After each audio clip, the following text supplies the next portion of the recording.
மூன்றாவது உலகப் போர் நடந்துச்சுன்னா எந்த நாடு பாதிக்காது? எந்த நாடுகள் எல்லாம் பாதுகாப்பா இருக்கும்? தெரிஞ்சுக்கலாமா? உக்ரைன் மற்றும் ரஷ்யா இடையேயான மோதல் 3 வருஷங்களையும் கடந்து இப்ப தொடர்ந்து நடந்துட்டு இருக்கு. இஸ்ரேல் மற்றும் காசாவும் போரை நடத்திட்டு வராங்க. இந்த நிலையில தான் ஈரான் மற்றும் இஸ்ரேல் இடையேயான மோதல்ல அமெரிக்கா தலையிட்டது பெரிய அதிர்வலைகளை ஏற்படுத்தி இருந்துச்சு. எங்க இதனால 3வது உலகப் போர் வெடிக்குமோ அப்படிங்கிற பயமும் இப்போ அதிக அளவுல பரவ ஆரம்பிச்சிருக்கு.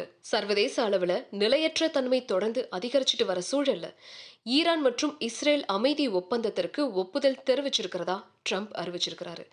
இது ஓரளவுக்கு நிம்மதியை கொடுத்தாலும் சர்வதேச உறவுகள்ல அதிகமாகிட்டு வர்ற உலகளாவிய மோதல் அமைதியற்ற நிலையையே காட்டுது.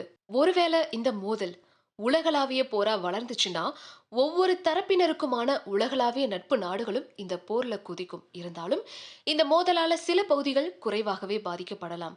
புவிசார் அரசியல் நிலைப்பாடு, ராணுவ நடுநிலைமை மற்றும் புவியியல் நிலை காரணமா பாதுகாப்பான புகலிடங்களா செயல்படக்கூடிய நாடுகளை இங்கிலாந்தை சேர்ந்த நாளேடு ஒன்று அடையாளம் கண்டிருக்கு. அதோடைய விவரங்களையும் அவங்க லிஸ்டா வெளியிட்டிருக்காங்க.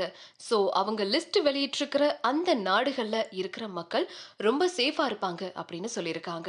சரி, சப்போஸ் 3வது உலகப் போர் நடந்துச்சுன்னா எந்தெந்த நாடுகள்ல பாதிப்புகள் குறைவா இருக்கும், எந்தெந்த நாடுகள் பாதுகாப்பா இருக்கும் அப்படின்னு கேட்டீங்கன்னா, Antarctica, Iceland, New Zealand, Switzerland, Greenland, Indonesia, Tuvalu, Argentina, Bhutan, Chile, Fiji, தென்னாப்பிரிக்கா, இந்த மாதிரி நாடுகள் எல்லாமே ரொம்ப ரொம்ப சேஃபா இருக்கும் அப்படின்னு ஒரு லிஸ்ட் வெளியிட்டிருக்காங்க. சோ என்னதான் அவங்க அக்யூரேட்டா ஒரு லிஸ்ட வெளியிட்டாலும் 3வது உலகப் போர் அப்படிங்கிற ஒரு விஷயம் நடக்காமையே இருக்கணும் அப்படிங்கிறது தான் பல நாட்டு மக்களுடைய பிரார்த்தனையா இன்னைக்கு இருக்கு.